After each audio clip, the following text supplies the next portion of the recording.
Imagine que tu traînes quelque part dans les forêts d'Australie. Tu as soif, alors tu vas au ruisseau le plus proche. Soudain, tu sens que tu as le nez qui coule. C'est étrange car tu es en parfaite santé. Tu t'arrêtes et tu attends. Quelques secondes plus tard, ton nez te démange. Quelques minutes plus tard, tes yeux pleurent. Ta gorge devient incontrôlable, tu ne peux pas respirer librement et tu éternues constamment. C'est comme si tu respirais de l'air empoisonné. Mais qu'est-ce qui l'empoisonne ? Les plus petites particules de la plante la plus dangereuse au monde volent autour de toi. Elle s'appelle Gympie Gympie. Elle est là, elle a l'air normale. Un petit buisson avec des tiges et des feuilles vertes. Plus tu t'approches, plus tu te sens mal. Tu as besoin de plus d'air, ta peau devient rouge. Ça te fait physiquement mal d'être ici. Tu sens que tu pourrais perdre conscience si tu restais ici un peu plus longtemps. Tu sais ce qui va se passer si tu touches cette plante ? Eh bien, tu auras l'impression que des aiguilles chauffées à blanc pénètrent ta peau.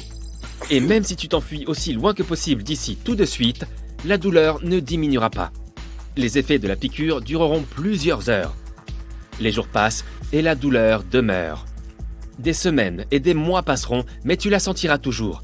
Tu peux laver la zone affectée à l'eau froide et au savon, mais ça ne t'aidera pas beaucoup. Il se peut que la douleur ne disparaisse pas avant plusieurs années, et tous ces minuscules poils végétaux qui ont pénétré ta peau peuvent rester en toi pour toujours. La toxicité du Gympie Gympie est si élevée que même si tu arraches une feuille et que tu la touches un an après, elle provoquera des lésions sur ton corps. La mauvaise nouvelle, c'est que cette plante est difficile à repérer. Tu peux facilement la confondre avec la bardane ou l'ortie. Imagine seulement ce qui se passerait si quelqu'un tombait dans un buisson. Son signe distinctif est une fine couche de peluche sur chaque feuille. Mais attention, cette peluche est constituée de milliers de poils toxiques. Ils volent également autour de la plante. Il est donc dangereux d'être ici sans masque à gaz. Un simple masque médical ordinaire ne sera d'aucune utilité car les poils peuvent traverser le tissu.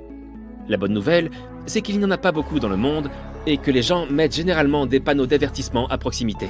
Cette mauvaise herbe pousse en Australie. Des chercheurs d'or ont découvert cette plante en 1860 près de la ville de Gympie. Et quelque chose me dit que ce n'était pas la plus heureuse des découvertes. Même de nos jours, le Gympie Gympie représente un sérieux danger pour les bûcherons et les touristes. Tu peux accidentellement le toucher avec ta main. Un seul contact suffit à te faire perdre ta capacité de travail pendant plusieurs semaines. Dans certains cas, la zone touchée continue de faire mal pendant des décennies. Un homme est tombé dessus et a perdu la raison à cause de la douleur. Les gens comparent une piqûre de Gympie Gympie à la piqûre de 30 guêpes en même temps. Et tu ne sauras pas comment t'en débarrasser. Après avoir touché cette plante, un homme a ressenti pendant 2 ans une sensation désagréable à chaque fois qu'il prenait une douche.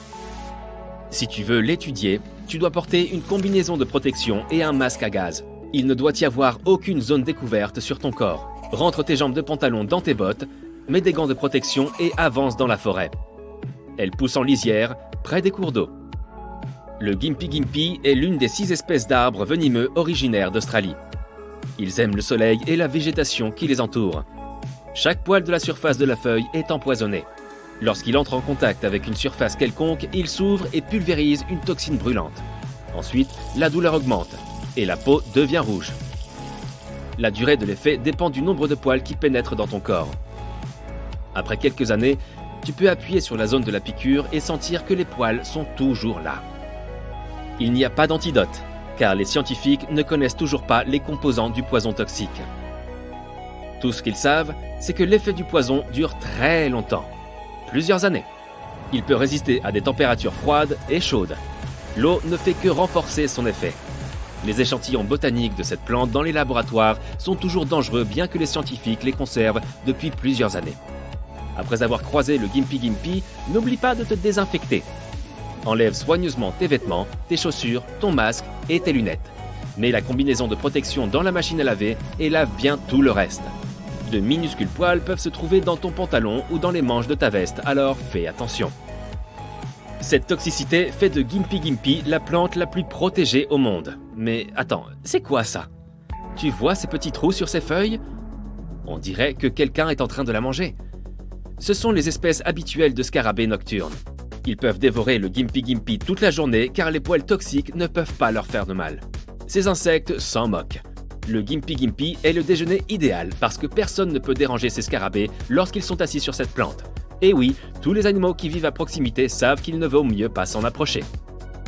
Mais il y a un mammifère qui n'a pas peur du Gimpy Gimpy. C'est un pas de melon à pattes rouges. Il ressemble à un petit kangourou et adore manger les feuilles de Gimpy Gimpy. Les scientifiques ne savent toujours pas ce qui protège exactement cet animal des poils toxiques. Aujourd'hui, nous connaissons presque tous les endroits où cette plante pousse. Les gens les marquent avec des panneaux. Si tu en vois un, n'y va surtout pas. Le Gimpy Gimpy est une plante terrible, mais que dirais-tu d'une plante qui peut prendre le contrôle du monde entier et détruire toutes les récoltes ? Elle n'a pas besoin de conditions favorables pour se développer. Elle peut survivre sous la pluie, dans des endroits arides sous le soleil brûlant, ou à des températures basses et élevées. On l'appelle la berce du Caucase. Si la graine de cette plante se retrouve dans un potager ou un champ de blé, elle délogera tous ses concurrents en quelques semaines. Le vent peut souffler sur les graines de la berce du Caucase et les propager vers les territoires les plus proches. Cette plante peut détériorer les écosystèmes du monde entier. Elle pousse plus vite que ce que les gens parviennent à la détruire. Si tu vaporises du poison sur les feuilles, elle ne s'en soucie même pas. Si tu laisses des coléoptères parasites entrer dans le territoire de la berce du Caucase, elle ne s'en soucie pas non plus. Elle se multiplie très rapidement et vit plus longtemps que de nombreuses plantes. Elle peut atteindre la hauteur d'une maison à un étage et s'enfoncer profondément dans le sol avec ses racines. Il est aussi dangereux de la toucher avec les mains. Cela peut provoquer des rougeurs sur la peau et le moins que l'on puisse dire, c'est que ce n'est pas agréable. C'est pourquoi il est si difficile de lutter contre elle. Elle détruit toutes les plantes, les buissons et les fleurs à proximité. Les scientifiques n'arrivent toujours pas à créer un poison efficace pour combattre ce monstre vert. Aucun coléoptère ne s'en nourrit. C'est pourquoi la berce du Caucase est l'une des plantes les plus dangereuses au monde. Elle n'a tout simplement pas d'ennemis dans la nature. Mais les scientifiques sont sûrs que l'évolution créera des créatures capables de la détruire. Il peut s'agir de petites bestioles ou de bactéries parasites. Mais avant que cela ne se produise, les humains doivent combattre cette bête eux-mêmes. Ils dépensent des millions de dollars pour essayer de la détruire, mais ça ne marche pas toujours. On peut brûler un champ, mais s'il reste une graine, elle poussera rapidement sur le sol brûlé.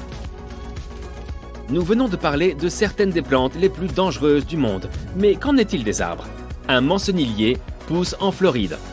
Son tronc sécrète un jus toxique qui est dangereux pour la peau. Mais cela devient bien pire pendant qu'il pleut. Quand l'eau tombe sur l'écorce, elle se mélange au poison. Ensuite, ces gouttes empoisonnées peuvent être expulsées de l'arbre et se retrouver sur ta peau. Les feuilles et les fruits contiennent aussi cette toxine. Donc ne te cache jamais sous cet arbre par mauvais temps. Les champignons, les arbustes et les fleurs ne poussent pas non plus près de cet arbre.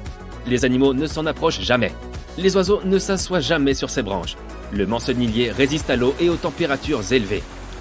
N'essaie jamais de le brûler. La fumée qui se dégage lors de la combustion est toxique et dangereuse pour les yeux. Les habitants de la région marquent cet arbre avec des cercles rouges. Tu vérifies sous le canapé. Non. Tu ouvres l'armoire, pas là. Tu t'allonges sur le sol et tu jettes un coup d'œil sous ton lit. Non plus. Pas de chaton ici, juste des boules de poussière. Alors, où est ton petit chat ? Oh non, cette canaille se serait-elle faufilée par la porte de derrière ? Une vague de panique te submerge et tu sors de la maison en courant. Ton jardin autrefois vert et fleuri est désormais recouvert d'une épaisse couche d'asphalte dur comme de la pierre. Plusieurs grandes fausses plantes en pot rendent ce terne paysage un peu plus joyeux. Bref, où est ce chaton ? Voilà, comme tu le craignais, il a repéré quelque chose par terre et il joue maintenant avec. Tu te rapproches. Incroyable ! Une petite pousse verte a traversé l'asphalte. Mais cela signifie que ton chat est en grand danger.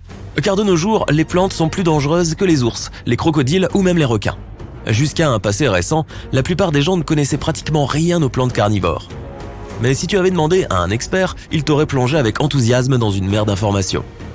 Les plantes carnivores mangeaient de minuscules créatures, surtout des insectes, des grenouilles, plus rarement une souris ou un rat. En tout cas, jusqu'à récemment, mais doucement, n'allons pas trop vite. À l'époque où tout allait bien, il y avait environ 700 sortes de plantes carnivores sur la planète. Elles poussaient partout dans le monde, sauf en Antarctique. Personne n'aime l'Antarctique, sauf les manchots. Même avant la catastrophe, les gens continuaient à découvrir de nouvelles espèces de plantes carnivores. Certaines d'entre elles étaient en train de devenir carnivores. Celles-ci avaient leurs feuilles enduites de cire. Un insecte se posait dessus et glissait directement dans le réservoir rempli d'eau de la plante. Les plantes carnivores ne piégeaient pas seulement les insectes pour les manger. Certaines créatures volantes étaient nécessaires pour répandre le pollen des plantes. C'est une des raisons pour lesquelles les plantes carnivores avaient, et ont toujours, des fleurs aux couleurs vives. Ces fleurs se trouvaient haut au-dessus des feuilles traîtresses, aussi loin que possible des pièges. De cette façon, les pollinisateurs ne se faisaient pas manger avant d'avoir aidé la plante à se reproduire. Les bonnes vieilles plantes obtenaient la plupart de leur nourriture en se chauffant au soleil. Mais ce n'était pas suffisant, elles avaient aussi besoin de nutriments qu'elles absorbaient avec leurs racines. Cependant, les plantes carnivores vivaient dans des régions où le sol était pauvre en nutriments. C'est pour cela qu'elles ont commencé à attraper des proies. Une alimentation aussi riche en protéines les aidait à survivre et à grandir plus vite. Certaines plantes carnivores n'avaient même pas d'enzymes digestives spéciales. Elles s'associaient avec de bonnes bactéries. Et pendant que ces bactéries s'occupaient des proies, la plante elle-même se concentrait à renforcer son piège. Nous ne savions pas à l'époque que, bientôt, la vie allait changer au point d'être méconnaissable. Et que nous aurions besoin de toutes les informations disponibles sur la flore de notre planète. Parce que lorsqu'une expérience scientifique est devenue incontrôlable, toutes les plantes de la Terre, et on dit bien toutes, sont devenues carnivores. L'événement a même reçu le nom de grand désastre carnivore. Lentement mais sûrement, l'herbe, les arbres et les buissons ont commencé à se transformer. Ils n'ont pas tous grandi, mais certains l'ont fait. De plus, chaque espèce de plante a choisi sa propre façon d'attraper sa proie. Tu t'approches prudemment de l'endroit où ton chat continue de jouer avec une pousse d'arbre à l'aspect innocent. Même si tu sais que la plante est encore faible et qu'elle ne risque pas de blesser ton animal, sa simple vue te fait frissonner. Tu dois trouver de quelle sorte de plante il s'agit. Les carnivores verts utilisent un tas de méthodes différentes pour attraper leur proie. Il y a les pièges en forme de fosse et les pièges à clapet, les pièges gluants, les pièges tue-mouches et bien d'autres. La plante que tu es en train d'observer utilise des tentacules collants pour obtenir sa nourriture. Si ces tentacules étaient immobiles, la lumière du soleil scintillerait dessus, attirant ainsi les insectes. Mais cette plante possède des tentacules mobiles, et en ce moment, tu les regardes s'enrouler autour de la queue de ton chat. Tu enfiles le gant que tu gardes toujours dans ta poche arrière. Au grand mot, les grands remèdes. Ensuite, tu écartes le tentacule, déjà étonnamment robuste avec douceur et précaution. La plante ne semble pas être toxique, mais quand même. Tu es soulagé que ce ne soit pas un piège à clapet. Il tient son nom de l'emblématique plante carnivore qu'est la Dionée attrape-mouche. Ses feuilles sont divisées en deux. Aux extrémités, elles sont dotées de pointes qui scellent le piège. Une fois qu'un insecte ou de nos jours un animal se faufile entre les feuilles dentelées, ces dernières se referment. Tout le processus prend moins d'une seconde. C'est la plus traîtresse des plantes carnivores. Elle a des feuilles recouvertes de poils courts et raides. On les appelle poils sensibles ou poils déclencheurs. Si quelque chose ou quelqu'un les touche, le piège entre en action. La plante produit des sucs digestifs, semblables à ceux de ton estomac. En 5 à 12 jours, il ne reste plus rien de la proie. Le piège se rouvre et les rares restes sont emportés par la pluie. De nos jours, les gens ne peuvent plus se sentir en sécurité même sous l'eau. Désormais, toutes les algues et tous les brins d'herbe sont impatients de te croquer le doigt. La vie a changé de façon spectaculaire à bien des égards. La construction de nouvelles routes et autoroutes qui étaient censées passer par des forêts nécessite beaucoup plus de préparation, de mesures de sécurité et d'outils avancés. D'un autre côté, la planète a plus d'oxygène que jamais. Les gens ont commencé à adapter leur mode de vie à cette nouvelle réalité. On ne fait plus de jogging dans le parc, plus de vélo, ni de natation en eau libre ou d'autres activités de plein air. Les salles de sport, les piscines et les restaurants à emporter sont devenus très populaires. Le grand désastre carnivore a transformé le régime alimentaire des humains. Faire pousser de bons vieux légumes n'est pas chose aisée de nos jours. Les pommes de terre, les carottes, les brocolis, etc. sont devenus des mets rares. Les gens ne marchent plus. Tu ne sais jamais quel arbre ou quel buisson pourrait t'attaquer en chemin. C'est pourquoi la demande en voiture ne cesse d'augmenter. Tous les fleuristes ont fait faillite. Les jolis arrangements floraux avaient la mauvaise habitude de manger les clients. Les mariages ont beaucoup changé aussi. La simple coutume de jeter le bouquet de la mariée aux demoiselles d'honneur a été interdite et est assimilée à une tentative de meurtre. Attrape ça! Malheureusement, de nombreux animaux ont disparu, surtout les plus lents. Les animaux qui ont survécu au désastre sont soit en train d'évoluer pour vivre aux côtés des plantes carnivores, soit en train de fuir vers des zones plus sûres. Beaucoup d'animaux qui vivaient autrefois dans la nature se rapprochent maintenant des villes. Par ailleurs, les endroits les plus sûrs et les plus populaires pour s'installer de nos jours sont les déserts. Malgré le manque d'eau et de supermarchés, de plus en plus de gens y construisent des maisons et s'y installent. Et les gens qui choisissent de vivre dans le désert n'hésitent pas à passer devant un cactus en allant à leur voiture. Même si certains de ces cactus ont appris à détecter leur proie et à leur tirer dessus avec leur piquant. On ne sait toujours pas comment ils parviennent ensuite à atteindre leur proie. Ils ne peuvent tout de même pas ramper ici.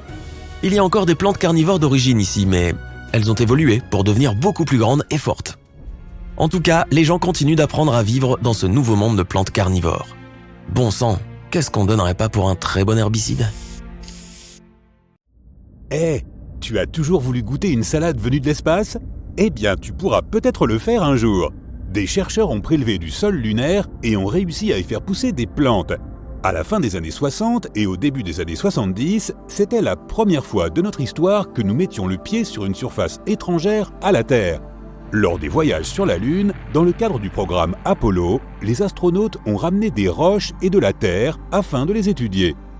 Certains scientifiques pensaient que ce serait une bonne idée de conserver ce sol, d'y mettre quelques graines et de voir ce qui se passe.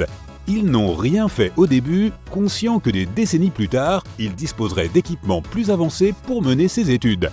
Les chercheurs ont nommé ce sol lunaire régolithe et ont utilisé les graines d'une plante particulière au nom compliqué d'Arabidopsis thaliana, que l'on trouve essentiellement en Asie, en Europe et dans certaines régions d'Afrique.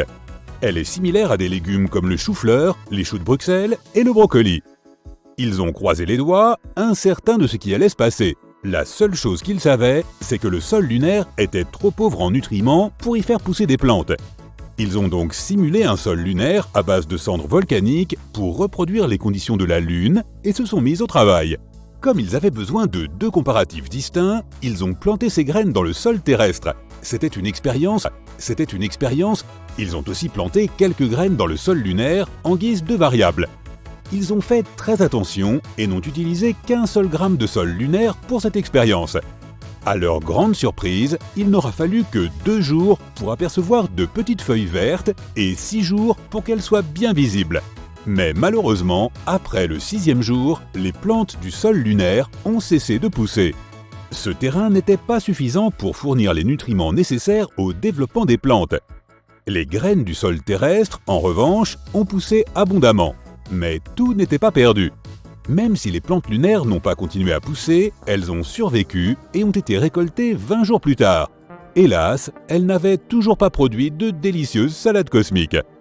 Les chercheurs ont ensuite étudié l'aspect biologique de ces plantes et ont découvert que la croissance des plantes lunaires subissait un certain stress, comme si elles poussaient dans un environnement difficile comparé à leurs homologues présents dans le sol ordinaire de notre planète. En tout état de cause, cette étude a été un franc succès. C'était la première étape en vue de la culture d'aliments dans un sol étranger à la Terre. La NASA avait prévu une nouvelle mission d'alunissage en 2024, mais à cause de certaines complications, elle a été repoussée à 2026. Ce sera la première fois qu'une personne posera le pied sur la Lune depuis Apollo 17 en 1972. Cette prochaine mission habitée sur la Lune nous permettra de collecter davantage d'échantillons de sol lunaire afin d'expérimenter avec d'autres cultures et voir lesquelles peuvent survivre le plus longtemps. Le sol lunaire à l'état naturel est loin d'être un sol d'une qualité comparable à celui que nous avons sur Terre, mais nous pourrions trouver un moyen de réduire le stress que les plantes qui y poussent doivent endurer. Peut-être que cela leur permettra de se développer dans des conditions similaires à celles d'un cadre naturel plus approprié. Il pourrait aussi y avoir d'autres matériaux sur la Lune, capables d'aider les plantes à pousser sainement. La mission s'inscrira dans le cadre du programme Artemis et c'est la compagnie SpaceX qui a été chargée de construire le module d'alunissage. Dans un premier temps, ils procéderont à un vol de reconnaissance d'environ 3 semaines, puis enverront des astronautes se poser au pôle sud de la Lune. Comme cette zone n'est pas atteinte par la lumière du Soleil, les scientifiques pensent qu'il pourrait s'y trouver des cratères de glace qui pourraient être exploités pour fabriquer le carburant des fusées. Cela réduirait le coût des futures expéditions sur la Lune, puisque l'ensemble du carburant n'aurait pas à être importé depuis la Terre. Outre la possibilité de faire pousser des plantes dans le sol lunaire, l'exploitation de l'eau présente dans ces cratères comme carburant serait un autre moyen de rendre la Lune autosuffisante en vue de l'exploration spatiale. Mars serait l'un des endroits les plus difficiles à coloniser si l'on considère le nombre de conditions terrestres indispensables à la vie. Mais les scientifiques pensent qu'avec le bon degré d'ingénierie et les circonstances adéquates, Mars pourrait potentiellement devenir notre nouveau foyer. La planète rouge a une gravité inférieure à celle de la Terre, ce qui signifie que construire des bâtiments avec une infrastructure adaptée ne serait pas un si gros problème. Nos horloges biologiques ne seraient pas trop affectées non plus, puisqu'une journée sur Mars est environ 40 minutes plus longue que sur Terre. Elon Musk envisage d'envoyer des robots pour éprouver les conditions sur Mars avant que les humains n'y mettent les pieds.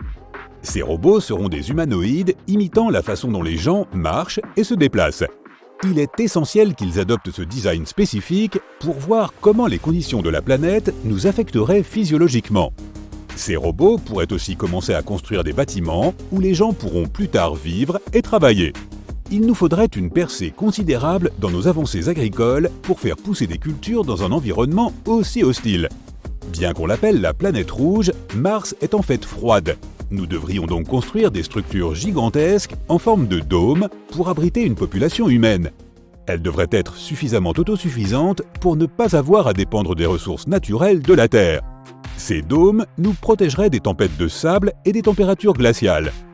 Une mission vers Mars n'aura peut-être pas lieu de notre vivant, mais pour l'instant, nous pouvons en préparer les premiers pas. Puisque nous avons découvert qu'il était possible d'utiliser le sol lunaire pour faire pousser quelque chose, l'étape suivante consiste à mieux comprendre le processus. Nous n'habiterons pas la Lune de sitôt, alors nous pouvons utiliser les études du sol lunaire pour nous aider à résoudre certains problèmes sur Terre. Des pays comme l'Inde adoptent peu à peu le smart farming, qui emploie des robots pour accélérer le processus agricole. Certains robots sont conçus pour semer, récolter, arroser et bien d'autres tâches.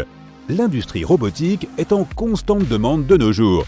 Elle produit des machines uniques, comme des tracteurs automatisés et des drones qui planent au-dessus des champs et arrosent les cultures. Cette forme d'agriculture est censée accroître la productivité et en réduire encore davantage les coûts. Elle permettrait aussi d'économiser de l'eau en calculant le volume exact dont les cultures ont besoin. Une façon de cultiver tout aussi singulière qu'innovante est l'agriculture verticale, qui peut être pratiquée dans des villes très peuplées. Presque n'importe quel entrepôt ou bâtiment abandonné peut faire l'affaire.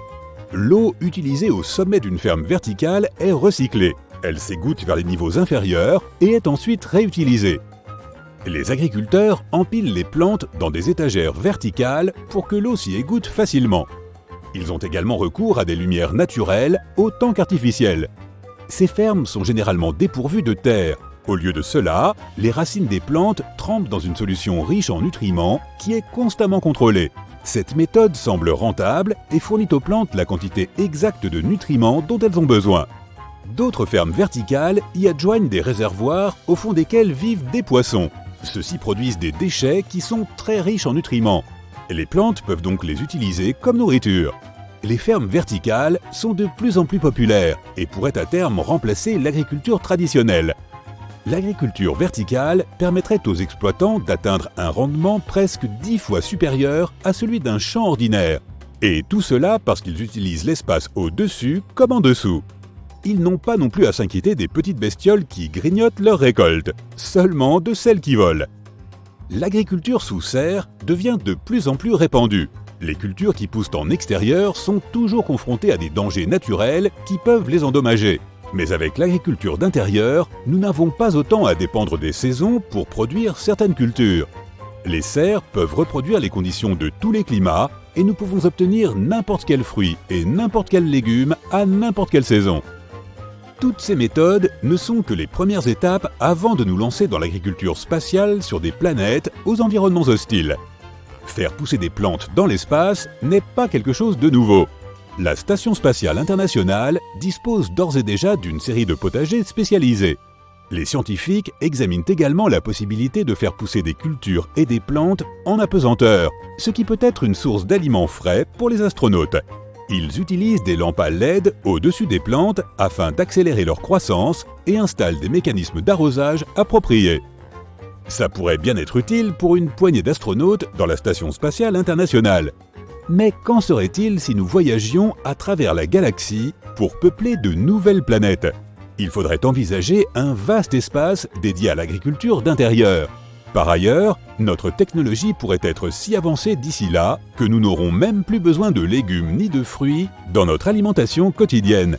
Il y aura peut-être d'autres trucs délicieux à grignoter, mais j'aimerais autant goûter à cette salade cosmique. Allez, s'il te plaît. Possible d'avoir des croûtons avec ça ? Un patient de 28 ans s'est présenté à l'hôpital avec des symptômes inquiétants. Il a expliqué au médecin qu'il ressentait une gêne thoracique importante et qu'il toussait fortement depuis un certain temps. Le personnel médical a tout de suite su qu'il n'y avait pas de temps à perdre et lui a fait passer des radios. Bizarrement, les résultats n'avaient rien d'inhabituel. Le patient avait juste une masse dans ses poumons qu'il devait enlever le plus vite possible. Bien sûr, ce n'était pas la meilleure nouvelle pour l'homme, mais ce n'était sans doute rien que les médecins n'avaient pas vu auparavant. Mais ce premier avis a changé le jour de l'opération. Non seulement toute l'opération a été plus difficile que ce qu'ils avaient prévu au départ, mais la masse qu'ils ont retirée du patient avait une forme inhabituelle. Lorsqu'une petite sonde a été envoyée pour un examen plus approfondi, les médecins étaient perplexes. C'était un petit sapin. Les médecins qui avaient participé à l'opération pensaient que l'homme avait dû inhaler une graine, qui s'était installée à l'intérieur des poumons de l'homme. Après que la graine est devenue une jeune pousse, ces petites aiguilles ont commencé à endommager les tissus qui l'entouraient, ce qui a entraîné une gêne dans la poitrine et de la toux. Alors que l'histoire gagnait en popularité, les scientifiques se sont penchés sur cette histoire mystérieuse et ils n'ont pas été si facilement enclins à y croire, affirmant qu'elle était très probablement inventée.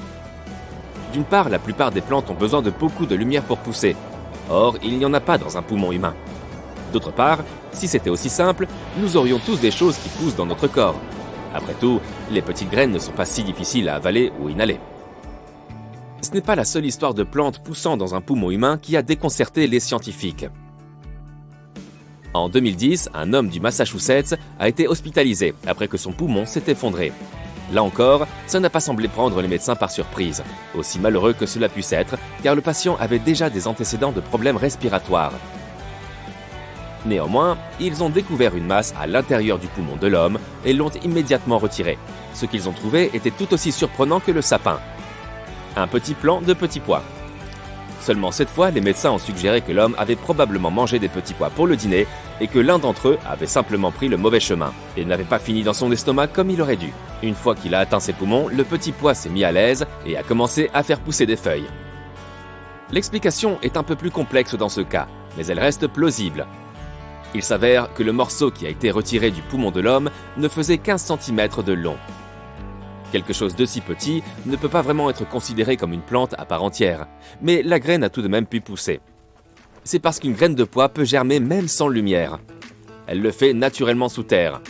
La minuscule graine n'a pas besoin de lumière à ce stade, car elle a suffisamment d'énergie stockée en elle pour l'aider à pousser jusqu'au niveau du sol, où elle recevra alors la lumière du soleil dont elle a besoin pour continuer. En raison de leur relation avec le soleil, les plantes sont appelées autotrophes, ou organismes qui utilisent l'exposition à la lumière pour se nourrir. Beaucoup d'entre nous pensent que les plantes obtiennent leur menu quotidien de la terre, dans laquelle nous les plaçons, mais ce n'est pas suffisant. Les plantes ont besoin de la lumière du soleil, d'eau et des gaz présents dans l'air pour produire du glucose, la substance qu'elles utilisent pour se nourrir. Tout ce processus s'appelle la photosynthèse, et réalisé par toutes les plantes, les algues et même un tas de micro-organismes, comme les bactéries pourpres sulfureuses. Revenons maintenant à notre malheureux patient humain. S'il est vrai que la graine de pois a pu germer puisqu'elle contenait suffisamment d'humidité pour survivre, elle n'est pas devenue une plante de taille normale. Elle aurait besoin de la lumière du soleil pour cela afin que la photosynthèse puisse commencer. Cela ne veut pas dire que ce n'était pas dommageable ou dangereux.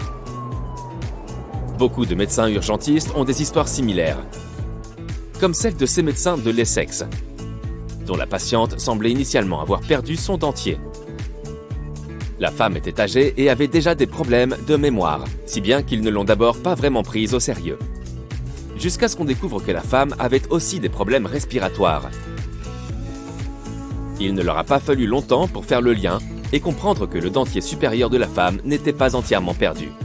Il était juste à l'intérieur de son corps.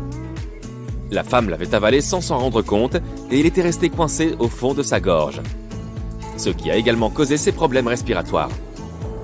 Toutes ces mésaventures ne sont toujours pas le fruit du hasard. Un Britannique voulait offrir à sa fiancée la bague de fiançailles de ses rêves, mais elle ne correspondait pas à son budget. Il a donc mis au point ce qu'il croyait être un plan astucieux. Il s'est rendu dans une bijouterie et a patiemment attendu que le bijoutier détourne son attention de la bague pendant une fraction de seconde. Dès que cela s'est produit, il a avalé la bague.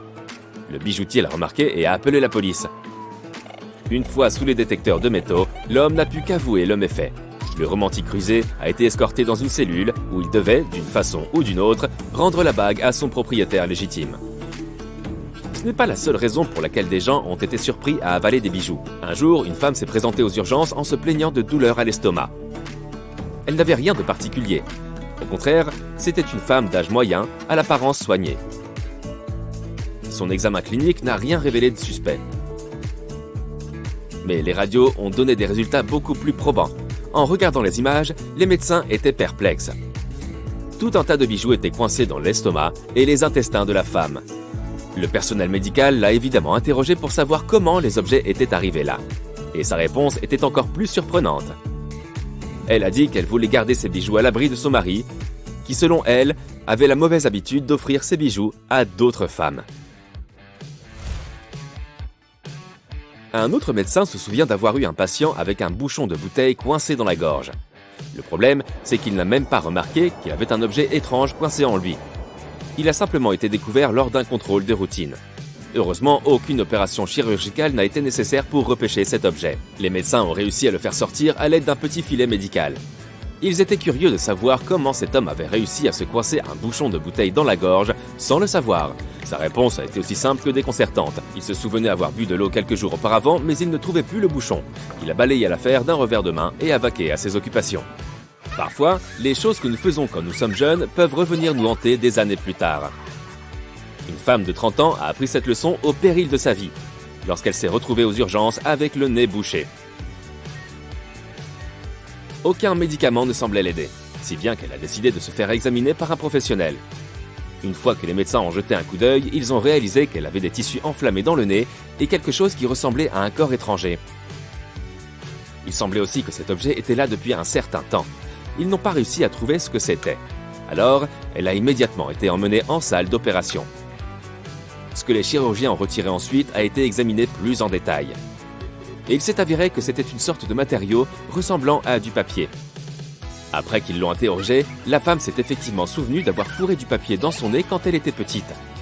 Mais elle était tout aussi surprise que les médecins que le petit morceau soit resté là, dans son nez, pendant plus de 20 ans. Certaines extractions de corps étrangers sont plus compliquées que d'autres. Un enfant s'est retrouvé aux urgences après avoir fourré le jouet en plastique de son frère dans son nez. Alors que les médecins essayaient de le retirer avec précaution, l'enfant a toussé et le jouet est descendu dans sa gorge et dans son estomac. Les médecins et la famille de l'enfant ont patiemment attendu que le garçon fasse passer le jouet vers sa destination finale. C'était sans doute sa façon à lui de le rendre gentiment à son frère. Cet arbre a une écorce, des feuilles et même des graines toxiques. Pire encore, ces graines peuvent exploser. Et ce n'est pas le genre d'expérience que tu veux vivre lorsque tu voyages en Amérique centrale. Voici l'arbre bombardier, un géant de 30 mètres couvert d'épines coniques. L'arbre a l'air unique car ses fruits ressemblent presque à de petites citrouilles, mais ne t'en approche pas et ne le touche pas. Contente-toi de le contempler de loin. Une fois que ces fruits ressemblant à des citrouilles se fendent, ils explosent et libèrent les fameuses graines qui sont propulsées à environ 70 mètres par seconde, ce qui est suffisant pour te blesser. Mais bon, l'arbre bombardier n'est pas si méchant. Il ne veut simplement pas de compétition. C'est pourquoi il fait tout son possible pour envoyer ses graines le plus loin possible, c'est-à-dire à environ 40 mètres. Certains arbres sont si dangereux qu'ils ont même un panneau d'avertissement, comme par exemple le mançonnier. Il semble pourtant tout à fait inoffensif, et ses fruits ressemblent à des pommes ordinaires. Mais manger une telle pomme peut être la dernière chose que tu feras de ta vie. C'est très sérieux. Toucher cet arbre n'est pas non plus sans danger, et même le regarder. Et si tu essaies de le couper, tu seras puni instantanément. Il répond en faisant jaillir une substance aveuglante directement dans tes yeux. Cette sève peut causer une cécité temporaire et si elle entre en contact avec la peau, tu auras des brûlures et des ampoules. Il n'y a qu'un seul moyen de dompter cet arbre, il faut d'abord le brûler à sa base en se tenant très loin pour plus de sûreté. Ensuite, on laisse l'arbre tomber sécher au soleil et une fois qu'il est sec, on peut l'utiliser en toute sécurité. Il existe même des meubles en bois de mançonnier qui sont toxiques à l'usage. Alors fais attention à la chaise sur laquelle tu t'assois. Et maintenant, qu'est-ce que c'est que cette chose ? Les scientifiques l'appellent le fruit du jatropha, mais il est aussi connu sous le nom de noix noire vomitive. Si tu essaies de la manger, la première chose que tu ressentiras sera une sensation de brûlure dans la gorge. Une fois qu'elle aura atteint ton estomac, tu auras de violents maux de ventre. Le résultat peut être terrible. Elle peut provoquer une grave dépression du système nerveux central et il ne s'agit pas d'un accès de tristesse. C'est un état physiologique où la respiration est affectée, le rythme cardiaque est diminué et tu peux même perdre connaissance, sans parler de séquelles plus graves. Regarde ces feuilles en forme de cœur, elles sont si jolies. Pourtant, le fruit de cet arbre n'est pas si inoffensif. Le pangi est originaire d'Asie du Sud-Est et son fruit peut être mangé, mais il nécessite beaucoup de préparation. Premièrement, il faut attraper ces grappes brunâtres qui ressemblent à des poires. Ce sont les fruits. Ensuite, il faut atteindre les graines à travers la pulpe qui a l'air douce, crémeuse et peut-être comestible, mais qui ne l'est pas. Puis, les faire bouillir. Troisièmement, il faut les faire tremper ou les envelopper dans des feuilles de bananier pendant 40 jours pour que le cyanure d'hydrogène soit libéré. Cette substance est heureusement soluble dans l'eau et peut être en quelque sorte éliminée une fois que les graines sont bouillies et fermentées. Mais pourquoi se donner tant de mal ? Ces graines sont en fait ajoutées à certains plats pour leur donner du goût, comme une épice. Certains fruits nécessitent beaucoup de préparation, tandis que d'autres ne peuvent être consommés que lorsqu'ils sont mûrs à 100%. Le sureau cru est riche en vitamine C, ce qui est bon pour la santé, et en cyanure, ce qui n'est clairement pas bon. Ces baies sont cependant très appréciées. Tu peux en trouver dans des tartes, des sirops, des thés, des confitures et plein d'autres choses. Les baies entièrement mûres et cuites ne sont heureusement pas dangereuses. L'aké, fruit national jamaïcain, a un goût vraiment unique. Il est doux et beurré, et les gens qui l'ont goûté affirment qu'il a le même goût que les œufs brouillés. Tout comme pour les baies de sureau, on ne peut manger l'aké que s'il est bien mûr. C'est pourquoi l'importation d'aké cru a été interdite aux États-Unis il y a près de 50 ans. La seule partie comestible est la chair blanche et crémeuse elle-même. La chair rose a l'air appétissante, mais ne tifie pas. Elle est hautement toxique. Idem pour les graines noires. Fait amusant, les gens utilisaient autrefois l'aké pour nettoyer les vêtements grâce à ses propriétés blanchissantes. Les graines du fruit contiennent des saponines qui peuvent créer cette mousse dont nous avons besoin pour le lavage. Aujourd'hui, ce produit n'est plus aussi populaire et très peu de gens le préfèrent au savon manufacturé. Le corosol est un autre fruit interdit d'importation. Il est aussi appelé guanabana et peut libérer des toxines dangereuses entraînant des conséquences très désagréables s'il n'est pas mûr. Si tu veux vraiment le goûter, il y a des chances que tu trouves de la pulpe de corosol congelée dans le commerce. Le fruit en lui-même est délicieux. Il a le goût d'un mélange d'ananas et de fraises. Cependant, ce fruit n'est pas approuvé par l'Agence américaine des produits alimentaires en raison du risque qu'il présente pour la santé. Mais si jamais tu manges du corosol, n'oublie pas d'éviter les graines, car elles sont toxiques pour les humains. Voici une mangue, délicieuse et sans danger. Maintenant, regarde ce fruit. Il ressemble un peu à une mangue quand elle est verte, mais tu ne voudras certainement pas la manger. Ce fruit pousse sur ce qu'on appelle l'arbre à suicide, et un seul noyau suffit à achever un être humain. Mais qui a dit qu'il fallait les manger ? Ils peuvent être utilisés comme déodorants. Cependant, il existe des options plus sûres, alors tu ferais mieux de laisser cet arbre tranquille. D'un point de vue arboricole, un arbre ne doit pas nécessairement être toxique pour être dangereux. Le bougna-bougna, par exemple, a des pommes de pin géantes plus grosses que ta tête. Alors imagine la taille des pignons. Le seul vrai danger est qu'une de ces pommes de pin tombe sur ta tête. Pour le reste, le bougna-bougna est plutôt inoffensif. Si tu fais bouillir ces pignons, tu obtiendras un thé très savoureux. Les pignons sont aussi sans gluten, donc ils peuvent faire partie de n'importe quel régime à la mode. Cet arbre existe depuis longtemps, depuis que les dinosaures parcourent la planète, mais aujourd'hui, il est presque endémique de l'état du Queensland en Australie. Tout le monde sait que c'est la dose qui fait le poison, n'est-ce pas ? Le palétuvier laiteux est une autre preuve de ce dicton. Il peut être extrêmement utile à des fins médicinales ou extrêmement toxique lorsqu'il est mal utilisé. Toutefois, ce n'est peut-être pas seulement la dose, mais aussi la composition chimique qui fait le poison. La sève de cet arbre peut provoquer des cloques, des brûlures et même une cécité temporaire, tout comme celle du mançonnier. C'est pourquoi les gens l'appellent parfois le palétuvier qui rend aveugle. L'arbre bouteille se trouve principalement en Namibie, alors si tu voyages dans ce pays désertique et que tu as soif, ne te laisse pas avoir par son apparence. Il ne renferme pas une eau que tu peux boire. L'arbre bouteille obtient sa fameuse forme au bout de 5 à 8 ans, qui lui permet de retenir l'eau. Mais si tu oses la goûter, les conséquences peuvent être fatales. Elle est très toxique pour les humains et les animaux. Sans les toxines contenues dans l'eau, l'arbre ne pourrait pas conserver son humidité, car les animaux lui prendraient. Pour éviter cela, l'arbre bouteille a développé une sorte de mécanisme de protection, principalement contre les animaux et apparemment contre certains humains aussi, pour rester bien hydraté. Le dernier arbre de notre liste, mais non des moindres, est le Gympie Gympie. Tu as probablement croisé une ortie au moins une fois dans ta vie. Les conséquences du contact avec l'ortie ne sont pas très agréables. Personne n'aime les éruptions cutanées et les sensations de brûlure et de démangeaison. On peut dire que le Gympie Gympie, parent éloigné de l'ortie et apparemment inoffensif, a à peu près le même mécanisme. Mais les conséquences sont différentes. Parfois, il s'agit simplement d'un inconfort prolongé, mais dans certains cas, cela peut être fatal. Bonne nouvelle, il existe un antidote. De la cire à épiler ou même du ruban adhésif peuvent te sauver. Le principal problème, ce sont les petits poils qui se coincent dans la peau. Or, tout ce qui est collant peut t'aider à les enlever. Ce n'est qu'un premier traitement d'urgence, mais il aide beaucoup. Cet arbre hérissé de pointes sait comment tirer, alors tu ferais mieux de ne pas t'en approcher. Il s'appelle l'arbre bombardier et tu peux le trouver en Amazonie. Au départ, ses graines ont la forme d'une petite citrouille. Au fil du temps, elles durcissent et mûrissent. Mais voici la partie amusante. Juste au moment où elles atteignent leur maturité, les graines éclatent et sortent à une vitesse de 240 km/h. Elles peuvent même atteindre des distances de 18 mètres. C'est pourquoi il est si risqué de se trouver sur leur chemin pendant l'explosion. Sans oublier que les graines sont également toxiques. Au point où on en est. Bien sûr, certains arbres ne poussent pas tout à fait à la verticale. Mais un arbre complètement courbé, dont les branches touchent même le sol, c'est un spectacle à ne pas manquer. Un tel arbre, le genévrier Sabine, pousse en Espagne. Sa forme dépend du vent, car l'arbre se plie dans sa direction.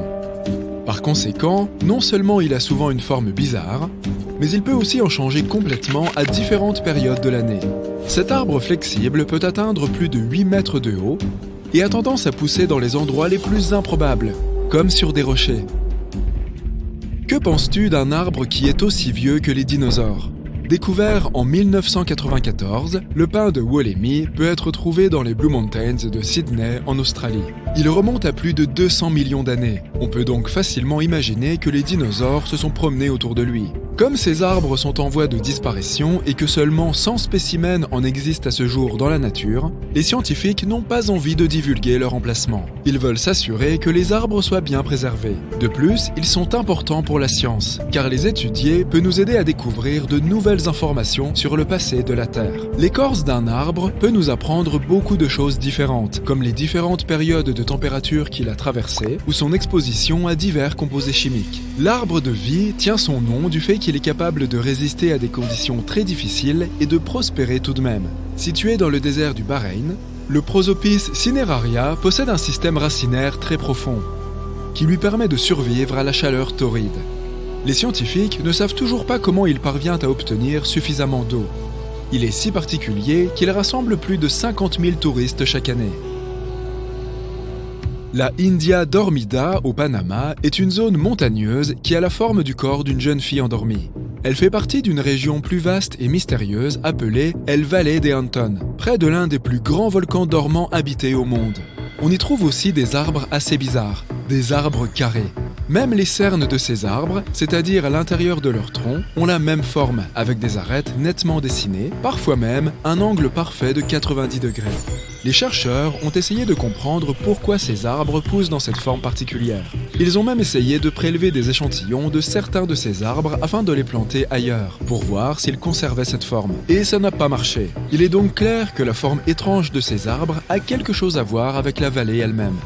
Certaines personnes pensent qu'à l'origine, un agriculteur local aurait planté ces arbres dans des boîtes, les forçant à pousser ainsi afin de réduire les pertes en menuiserie, car les arbres ronds finissent souvent par être découpés en planches rectangulaires. L'un des arbres les plus anciens et les plus grands du monde se trouve dans le parc national des Séquoias aux États-Unis. Il s'agit du général Sherman et il mesure une hauteur record de 84 mètres. C'est presque aussi grand que la Statue de la Liberté. Sa circonférence est tout aussi impressionnante, puisqu'au niveau du sol, son tronc mesure environ 30 mètres de large. Quant à son âge, on ne peut que deviner qu'il a entre 2300 et 2700 ans. Comment ça va, vieille branche ?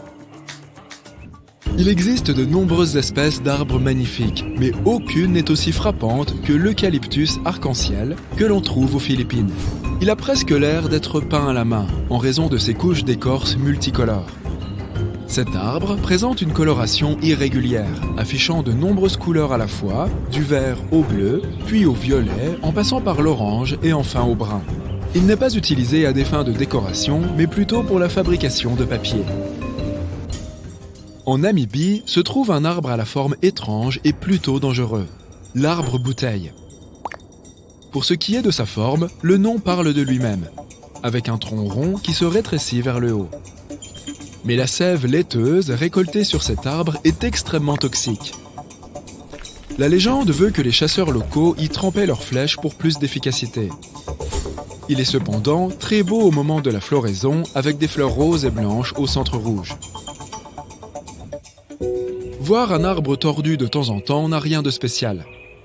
Mais pour en voir une forêt entière, il faut se rendre dans la ville polonaise de Gryfino. Près de celle-ci, il y a une forêt composée de 400 arbres aux formes étranges. Ils ont été courbés grâce à une intervention mécanique. Ils n'ont pas simplement poussé comme ça, mais le but de la manœuvre reste un mystère à ce jour. Certains ont dit que c'était parce que le bois de ces arbres était destiné à la fabrication de meubles ou même à la construction de bateaux. Mais, quoi qu'il en soit, l'exploitation de cette forêt a fini par être abandonnée.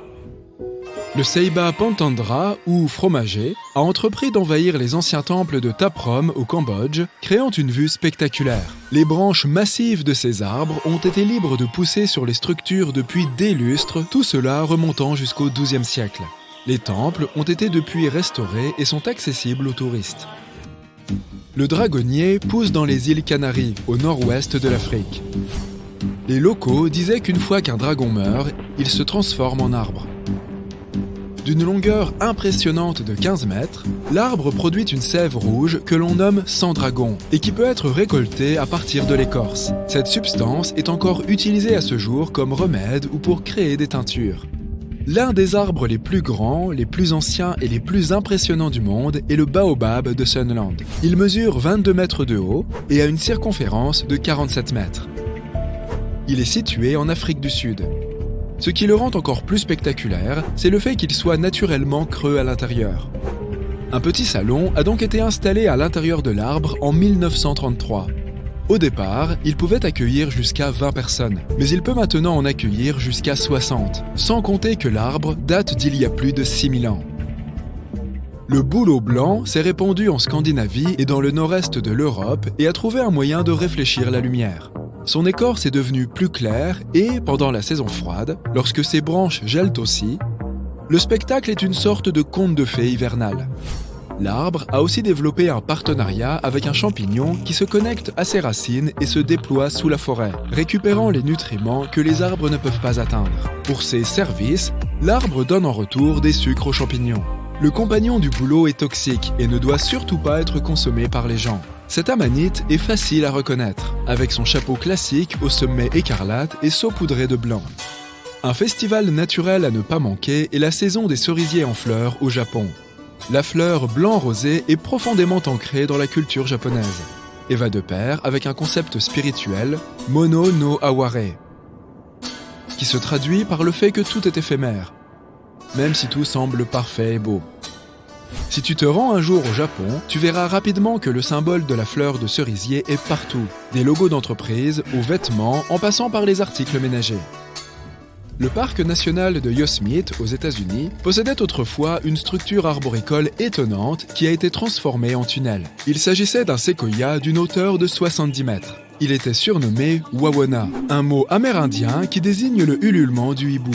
L'arbre est tombé en 1969 à cause d'une neige abondante, mais il a survécu en tant qu'écosystème pour les animaux, les plantes et les insectes. On l'appelle maintenant l'arbre tunnel abattu. Une espèce d'arbre connue sous le nom de Pennantia baileysiana est la plante la plus rare sur Terre. Le Guinness Book des records a enregistré un seul arbre de son espèce, au large des côtes de la Nouvelle-Zélande. Il n'a pas toujours été aussi solitaire, mais les humains ont amené des chèvres sur l'île qui ont grignoté tous les autres membres de sa famille. Heureusement, les scientifiques cherchent des moyens de planter de nouveaux spécimens.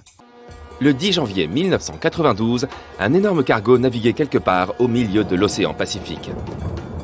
Il a été pris dans une forte tempête. avec des vagues qui passaient par-dessus le pont, et certains de ces conteneurs sont tombés à l'eau. L'un d'eux s'est ouvert et a libéré quelques 29 000 jouets en caoutchouc. Il s'agissait de canards jaunes, de grenouilles et de tortues bleues. À partir de ce moment, un voyage de près de 32 000 km à travers les océans du monde a commencé pour eux.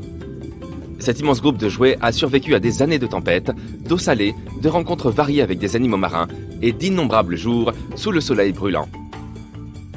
Les canards se sont même aventurés dans les eaux glacées de l'Arctique et ont vogué à l'endroit où le Titanic a coulé. Certains de ces jouets se sont échoués à Hawaï et d'autres sur les côtes anglaises. De nombreux spécialistes ont observé leur voyage durant tout ce temps. Les océanologues ont pu étudier les courants océaniques à l'aide de ce troupeau migrateur de canards en caoutchouc. Des gens ont écrit des livres sur ces canards. Chaque jouet était comme un petit trésor et plusieurs personnes ont réussi à en trouver un. Une grenouille s'est échouée sur la côte de l'Angleterre et d'autres jouets ont été retrouvés dans l'océan. Des gens les recherchent et les vendent pour des milliers d'euros. Aujourd'hui encore, certains de ces vagabonds flottent toujours quelque part dans la nature. Et un jour, toi aussi, tu en trouveras peut-être un. J'ai le mien sous clé. Tu sais ce qu'est une ammonite ? C'est une sorte de gros coquillage ancien avec une spirale sur le dos. La côte de l'État de Washington cache de nombreux fossiles de ces animaux. Un jour, un groupe de scientifiques s'est rendu sur place pour observer les témoins de la préhistoire. Mais à la place, ils ont découvert un os massif d'un dinosaure inconnu. Le problème était que le fossile était coincé dans une roche côtière. Les paléontologues ont apporté une scie à pierre pour récupérer la trouvaille. Ils ont extrait l'os et ont découvert qu'il appartenait à un animal qui vivait il y a 80 millions d'années. C'était un théropode, un dinosaure prédateur qui se déplaçait sur deux pattes. Les T-Rex et les vélociraptors appartenaient aussi à cette espèce. On ne sait pas exactement à qui était cet os. Mais les chercheurs affirment que les descendants de ces dinosaures sont nos oiseaux modernes. En 2008, sur le rivage de Brighton Beach, des gens ont découvert ce qui est probablement l'une des choses les plus insolites qui se soit jamais échouée sur le rivage. Il s'agissait d'un grand bonhomme Lego entier de 2,50 m. On ne sait pas combien de temps il est resté dans l'océan et comment il a atterri là. La découverte a attiré l'attention des habitants et de l'administration du district. Mais le bonhomme avait l'air si bien sur la plage que les autorités ont décidé de le laisser là. Personne ne connaît la véritable histoire de ce jouet géant. Certains disent que le Lego est arrivé du Danemark depuis le parc à thème Legoland qui s'y trouve. D'autres sont persuadés qu'il est tombé d'un navire de passage, comme nos canards en caoutchouc. Mais bien sûr, il y a une forte probabilité pour que tout cela fasse partie d'une campagne marketing. Et même si ce n'est pas le cas, ce fut une super pub pour Lego. En 2010, les habitants ont trouvé un arbre géant échoué sur la plage de Lapouche, dans l'État de Washington. Plusieurs personnes pouvaient tenir à l'intérieur de son tronc. Il y avait assez de place pour y glisser un lit, une table, une télévision et même organiser une petite fête. Et la hauteur de l'arbre lui-même atteignait environ 60 mètres, soit presque la taille d'un avion de ligne Boeing. Il y avait beaucoup d'arbres abandonnés sur le rivage ce jour-là, mais ce géant sortait clairement du lot. Les marées hautes et les vents violents l'avaient certainement charrié sur le rivage. Des tempêtes se produisent souvent dans cette région, et les rivières qui traversent les forêts font tomber de grands arbres. De plus, près de la plage, il y a de hautes pentes avec des forêts tropicales. À marée haute, l'eau emporte les arbres et les ramène sur le rivage. Toutefois, dans le cas de notre arbre géant, on ne connaissait pas son espèce exacte. C'était un mélange entre un épicéa de Sitka, un cèdre rouge et un sapin Douglas. En 2020, un calamar géant a été trouvé sur le rivage d'une plage d'Afrique du Sud. De telles découvertes sont rares, car les calamars géants vivent dans les eaux profondes et sombres. La créature marine échouée mesurait près de 4 mètres de long, soit davantage qu'une voiture classique. Certains de ces individus peuvent en outre atteindre la taille d'un bus. Il n'est donc pas surprenant que les marins aient autrefois donné à ces monstres le nom de kraken. Ils ont d'énormes tentacules, des bouches en forme de bec et les plus grands yeux du monde animal. L'un de ces yeux peut avoir la taille d'un ballon de football. En 2021, une famille a trouvé une vieille bouteille fermée sur une plage d'Hawaï. Et bien sûr, il y avait un message écrit 37 ans auparavant à l'intérieur. La lettre était écrite en anglais. Il s'est avéré que ce sont les élèves d'une école japonaise qui avaient écrit le message. En 1984, l'école a relâché environ 450 bouteilles dans l'océan pour étudier les courants marins. La lettre contenait une adresse avec une demande de restitution. À ce jour, environ 50 bouteilles ont été renvoyées à cette école japonaise. Mais ce message sur le rivage d'Hawaï est le premier depuis 2002. Imagine que tu te promènes sur le rivage et que tu vois soudain quelque chose d'étrange au loin. Cela ressemble à une étoile de mer géante avec de grands tentacules vert foncé. Le centre de cette étoile a une étrange lueur rouge. L'objet est entouré de rubans adhésifs et il y a des personnes en combinaison de protection autour. Cela s'est produit en mai 2022 sur la plage de Bondi en Australie. Ce jour-là, des journalistes et de nombreux touristes ont accouru sur le rivage pour découvrir que la créature inconnue n'était en réalité qu'une sculpture faite pour une publicité pour une célèbre série télévisée américaine. En Angleterre, un fossile vieux de 180 millions d'années a été trouvé sur la plage de Charmouth. Il s'agit de l'une des plus anciennes découvertes au monde. Et ce n'était pas seulement un os, mais le squelette presque entier d'un énorme lézard sous-marin, l'ichthyosaure. Appelons-le simplement Iki. La taille de ce fossile était de 12 mètres, soit pratiquement la longueur d'un petit bus. La tête du lézard à elle seule mesurait 2 mètres, soit la taille moyenne d'un basketteur professionnel. Iki n'était pas seulement l'un des plus vieux, mais aussi l'un des plus gigantesques squelettes anciens jamais découverts par l'homme. Il faut s'imaginer la façon dont il nageait dans les mers et les océans et terrifiait toutes les créatures marines il y a 180 millions d'années. Le 16 février 2020, des locaux ont trouvé un grand cargo coincé sur un rivage rocheux au large d'un village irlandais. Il était vieux, rouillé, avec des trous dans la coque et des parties pourries. La veille, il n'était pas là. Il n'y avait rien de précieux ou d'excitant à bord, juste quelques vieux barils de carburant. Les gens n'ont pas trouvé d'archives ou de journaux de bord. À qui appartenait le navire? Qui en était le capitaine? Où était l'équipage? Personne n'avait les réponses à ces questions. Bientôt, les médias se sont intéressés au navire, et quelqu'un a appelé les autorités et s'est présenté comme son propriétaire. Cet individu n'a fourni aucune preuve et a raccroché. Bien sûr, personne n'a récupéré le bateau, mais au bout d'un certain temps, les gens ont commencé à révéler l'histoire de ce mystérieux navire. Il s'appelait Alta. 5 mois avant son arrêt final sur la côte irlandaise, il avait été aperçu à des milliers de kilomètres de là, dans les eaux de l'océan Atlantique. Ce jour-là, le grand navire MS Protector naviguait dans les eaux calmes et a repéré l'Alta. L'équipage du MS Protector a essayé de le contacter, mais personne n'a répondu. Donc le navire était déjà vide à ce moment-là. C'était un bateau fantôme. On ne sait toujours pas comment il a pu parcourir une telle distance à travers l'Atlantique et s'échouer sur la côte irlandaise. Il est également remarquable que personne d'autre n'ait vu le navire pendant tout ce temps. Il a simplement navigué calmement sur d'énormes distances en survivant aux tempêtes. Mais des informations supplémentaires sont arrivées. L'Alta avait changé plusieurs fois de capitaine et de pavillon. Il était même utilisé par des contrebandiers à des fins illégales. Il a visité les côtes africaines et grecques. Un jour, plusieurs membres de l'équipage de l'Alta ont envoyé un signal de détresse. Il n'y avait plus de réserve de nourriture et d'eau. Une panne s'était produite dans le moteur. Ils ont été secourus, mais le bateau est resté errant dans l'océan et son propriétaire n'a jamais été retrouvé. Quand tu penses aux oiseaux les plus dangereux du monde, il se peut que ce soit des aigles ou des vautours qui te viennent à l'esprit. Étonnamment, les casuaridés peuvent causer bien plus de dégâts que les fameux oiseaux en colère mentionnés plus tôt. C'est le 3e plus grand oiseau du monde et le 2e plus grand dangereux après l'autruche et le meux. Le casoar est l'un des oiseaux les plus dangereux car son coup de pied féroce peut être fatal à un homme ou à une autre créature plus petite.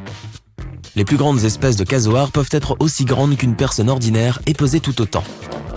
Tout comme toi, ces oiseaux grassouillés ne peuvent pas voler mais ils courent vite, alors n'essaie pas de leur échapper. Ils peuvent t'atteindre même dans l'eau, car ce sont de grands nageurs. Ils peuvent courir aussi vite que 50 km/h, donc tu pourrais avoir besoin d'une voiture pour t'échapper si l'un d'eux est en colère contre toi. Ne t'inquiète pas, leurs attaques sont assez rares de toute façon. Les cygnes tuberculés sont de magnifiques créatures gracieuses. Enfin, ça c'est ce qu'on pense tous. En vérité, toucher un de ces oiseaux de 13 kg est une très mauvaise idée. Ils ont des éperons osseux dans leurs ailes qu'ils utilisent pour détruire leurs ennemis. Leur envergure est d'environ 2,5 mètres et ils peuvent te gifler avec tout ça. Et ils mordent aussi. Ne t'approche jamais trop près de l'un d'eux. Ils s'en prennent régulièrement aux humains, surtout si l'oiseau a des petits à proximité. Au passage, les cygnes peuvent siffler fort et même aboyer.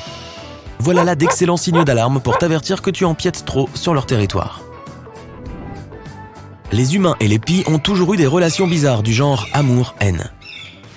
Ces oiseaux de taille moyenne peuvent parfois être assez agressifs, mais si tu les traites bien, vous deviendrez probablement amis.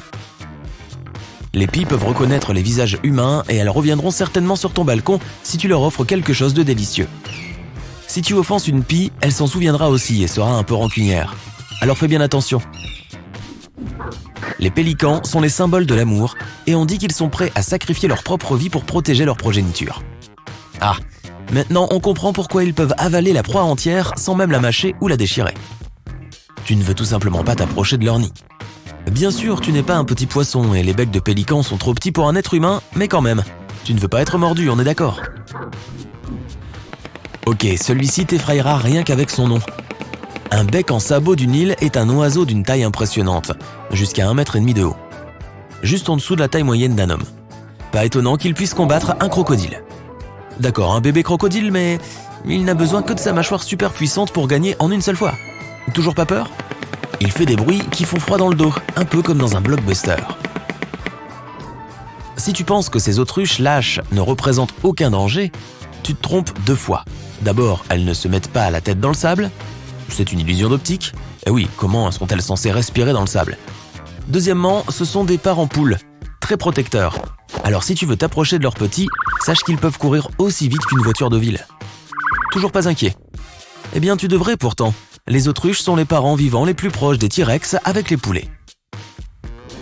Les oatzins ont l'air tout à fait inoffensifs, sauf pour leur odeur fétide, mais c'est une autre histoire. Mais leurs bébés ont des ailes réputées. Les clapets des poussins ont 2 griffes distinctes qui sont polyvalentes. Premièrement, ils sont une sorte de protection contre les prédateurs et deuxièmement, ils les aident à grimper aux arbres au cas où le bébé serait hors du nid. Une fois qu'ils ont grandi, les griffes disparaissent comme des dents de lait. La taille n'a pas toujours une grande importance. Si tu étais un colibri, tu devrais manger presque 150 kg de nourriture par jour pour maintenir un poids normal avec le métabolisme de ce petit oiseau. Mais sa durée de vie serait également beaucoup plus courte, de 3 à 5 ans seulement. Si tu te teins les cheveux, tu as probablement plus de points communs avec un vautour que tu ne le penses. Nous sommes probablement les 2 seules espèces au monde qui utilisent la teinture exprès. Les vautours teignent leurs plumes avec de la terre rouge pour montrer leur domination sur les autres oiseaux. Les humains, eh bien nous on aime tout simplement les changements. Les condors de Californie ne sont peut-être pas aussi gros qu'un avion, mais ils sont quand même énormes. Leur envergure est de près de 3 mètres. Ils sont potentiellement dangereux pour les gens, mais les chances que tu en rencontres un jour sont minces. Il n'y en a qu'environ 200 aux États-Unis. Te voilà en train de chercher quelque chose de délicieux dans le frigo, mais tu ne vois pas ce dont tu as vraiment envie. Si tu étais une grive à lunule, tu lâcherais un gros P. Cela semble dégoûtant, mais c'est apparemment ainsi que ces oiseaux trouvent les vers de terre cachés. Une attaque de gaz pour les assommer et voilà, ils sont maintenant une cible facile. On se bouche le nez et hop, bon appétit bien sûr. Ok, assez de ces histoires farfelues. Regardons vers le ciel. Tu ne t'attendrais pas à voir un oiseau venimeux sur cette liste, mais hélas, je te présente le pitoi bicolore. Les scientifiques ont découvert qu'ils étaient venimeux lorsqu'ils ont commencé à ressentir des engourdissements et des sensations de brûlure après avoir manipulé ces oiseaux. Il y a beaucoup de toxines dans leurs plumes, surtout sur le dessous. Les oiseaux ne produisent pas de toxines eux-mêmes, ils les obtiennent probablement des coléoptères qu'ils mangent. Et que dire de l'oie armée de Gambie? Elles sont également connues pour leur toxicité. Et cette toxicité provient de la consommation de méloïdés. On peut les toucher sans danger, mais en manger un peut avoir des conséquences irréversibles. La toxine subsiste même après la cuisson. Un autre oiseau que tu ne veux pas manger est une caille commune. Ne la confonds pas avec une caille japonaise qui est généralement conservée comme volaille. Les cailles communes peuvent être vraiment toxiques et entraîner des conséquences aussi terribles qu'une insuffisance rénale. Tout dépend des plantes que cet oiseau mange. Bonne nouvelle, elle n'est venimeuse que pendant la période de migration, mais elle est délicieuse et sans danger en dehors de la migration. Si tu n'es pas sûr, il vaut mieux éviter de l'avoir dans ton assiette, à moins que tu ne veuilles avoir des douleurs musculaires. Si tu aperçois un mignon harfang des neiges, tu ferais mieux de fermer les yeux et de fuir. Ils ont peut-être l'air innocents, mais ils possèdent en fait des serres acérées comme des rasoirs, dont ils savent parfaitement se servir. Ils les dirigent vers les parties les plus vulnérables, comme la tête, les yeux. Tu l'as compris, ne te frotte pas à un harfang des neiges. Une autre espèce que tu ne veux pas côtoyer, c'est le pitoi châtain. Ce petit oiseau et ses yeux si innocents... Non, ne te laisse pas avoir. souviens-toi bien de leur apparence et ne les touche jamais. Ils sont aussi venimeux que les fameuses grenouilles et flèches empoisonnées d'Amérique centrale et du Sud. L'Ifrita de Cowald est peut-être minuscule, mais elle a un mécanisme toxique qui rend ce petit oiseau invincible. Il ne mange que certains types de coléoptères qui lui fournissent des toxines spéciales. Même si tu le touches, tu seras probablement engourdi par l'intoxication. Il est immangeable car les toxines ne disparaissent pas même lorsqu'il est cuit. Les aigles royaux sont les moteurs du monde des oiseaux. Ils peuvent porter des poids allant jusqu'à 1,8 kg. Ils capturent facilement les tortues et autres proies. Ces puissants oiseaux sont assez forts pour voler un bébé, mais ils ne le font jamais. De plus, en Mongolie, les gens utilisent même ces aigles pour chasser le loup. Les bernaches du Canada vivent près des humains depuis des années, mais elles se méfient toujours de nous voir approcher leur habitat, surtout au printemps, la saison des amours. Pendant cette période, les femelles peuvent poursuivre et mordre les personnes qu'elles considèrent comme une menace pour leurs œufs, leurs compagnons ou leurs bébés. Si tu veux éviter d'être attaqué par ces oiseaux très en colère, la meilleure chose à faire est de reculer très doucement. Les mouettes romantiques dans le ciel ne semblent pas causer beaucoup de problèmes. Le pire qu'elles puissent faire est de lâcher quelques excréments non désirés. Cette impression est assez trompeuse, car ces oiseaux sont très agressifs. Comme tous les oiseaux de leur espèce, ils n'attaquent pas parce qu'ils en ont envie. La règle est donc très simple. Ne touche pas ces oiseaux et reste loin de leur nid. Lorsque la machine à remonter le temps sera enfin inventée, fais particulièrement attention avec les oiseaux du passé. Les vélociraptors qui étaient sur Terre à l'époque, tout comme le reste des dinosaures, avaient des serres et des plumes. Il s'agissait donc de véritables oiseaux et non de lézards écailleux. Au fait, ce sont les serres pointues dont il faut avoir peur. Elles peuvent couper n'importe quoi. Attention si tu décides de partir dans le futur aussi. Tu ne sais jamais ce qui peut t'attendre là-bas. En Floride et dans certaines parties de la côte Caraïbe, tu peux trouver un arbre original. Extérieurement, il n'a pas l'air spécial du tout. Un tronc gris, des feuilles vertes et des fruits semblables à de petites pommes. Ce qu'il faut garder à l'esprit, c'est qu'il ne faut jamais cueillir ces pommes et ne jamais se tenir à côté de l'arbre, surtout s'il pleut. Il s'agit du mancenillier, qui est considéré comme le plus dangereux du monde. Son tronc, son écorce, ses branches et ses fruits contiennent un jus toxique. Une seule goutte de ce liquide corrosif et acide peut endommager ta peau, gravement. L'arbre peut sécréter ce jus et si tu le touches accidentellement, tu risques de te brûler la main. Lorsqu'il pleut, les gouttelettes d'eau tombent sur l'arbre et se mélangent au poison. Elles peuvent aussi rebondir sur l'écorce et entrer en contact avec ta peau. C'est pourquoi tu ne devrais pas non plus te tenir à proximité. Il n'y a presque pas d'autres arbustes ou champignons qui poussent autour. Les animaux évitent ces arbres et les gens ne les coupent pas et ne cueillent pas leurs fruits. Il est interdit de faire un feu avec leurs branches.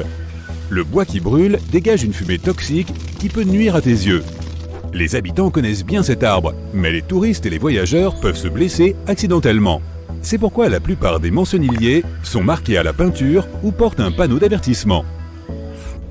Pour découvrir le prochain arbre étonnant, nous devons nous rendre dans l'endroit le plus humide de la planète. Bienvenue dans le village de Mausinram, en Inde. La baie du Bengale n'est pas si loin, et toute l'humidité qui s'y condense se déplace vers le village. Par conséquent, le village vit littéralement dans un énorme nuage humide. Les averses s'arrêtent rarement à cet endroit. Il est intéressant de noter que les gens se sont adaptés à la vie ici. Ils marchent et travaillent sous des parapluies spéciaux fabriqués à la maison à partir de roseaux.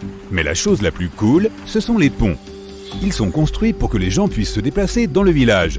En raison des pluies incessantes, il est impossible de construire des ponts et des routes ordinaires ici. Les matériaux de construction n'ont tout simplement pas le temps de se solidifier. L'eau les érode et les transforme en bouillie. Heureusement, la végétation est très riche dans cette région. Les caoutchoucs par exemple. Leurs fortes racines ne poussent pas sous terre, mais à la surface. À l'aide de cadres et de fixations spéciales, les gens ont appris à contrôler la croissance de ces racines. Disons qu'un arbre se trouve à côté d'une petite fosse. Tu dois faire un pont d'une extrémité de cette fosse à l'autre. Tu diriges les racines de l'arbre dans la direction souhaitée. Au fil du temps, les racines pénètrent dans le sol et se consolident sous des averses incessantes. Il faut environ 15 ans pour créer un pont. L'un des arbres les plus colorés du monde pousse dans les forêts tropicales chaudes d'Asie du Sud-Est. Contrairement aux autres arbres aux feuilles colorées, celui-ci a un tronc coloré et brillant. De loin, on dirait que quelqu'un a déversé différentes peintures dessus. Les couleurs brillent comme des gouttes d'essence sur l'asphalte. Le motif est si beau et si brillant qu'il est difficile de croire que la nature a fait cela. L'arbre s'appelle l'eucalyptus arc-en-ciel. Les couleurs de son tronc changent constamment en fonction de la période de l'année. Au début, il y a plus de nuances de vert vif. Celles-ci sont ensuite remplacées par du rouge, de l'orange et du violet. La dernière couleur est le brun. Puis, ce cycle coloré se répète. L'arbre suivant pousse aux États-Unis. Pour le trouver, tu dois conduire le long de Vashon Highway. La route est entourée d'une forêt dense. Continue jusqu'à ce que tu vois un arrêt de bus. Ensuite, il est temps de se frayer un chemin à travers le fourré. Des buissons, de la terre, des branches, le chant des oiseaux et... c'est tout. Tu remarques un arbre tout à fait ordinaire. Il y a des centaines d'arbres comparables autour de toi. Mais lève les yeux et tu verras pourquoi celui-ci est si unique. Un vélo rouge rouillé est coincé dans le tronc. C'est comme s'il avait grandi dans l'arbre, littéralement. Une roue et un guidon sont encore visibles, alors que tout le reste a été avalé par l'arbre. Maintenant, le vélo semble faire partie de la forêt. L'arbre pousse de cette façon depuis plus de 50 ans. Tout a commencé en 1954. Un garçon a reçu un vélo, mais il n'était pas très heureux de ce cadeau, à cause de ses pneus trop fins et de son guidon inconfortable. Un jour, il a oublié le vélo dans la forêt alors qu'il y jouait avec ses amis. Il l'a simplement laissé appuyer contre un jeune arbre et est rentré chez lui. L'arbre a continué à grandir et quelques temps plus tard, le vélo s'est intégré à l'arbre.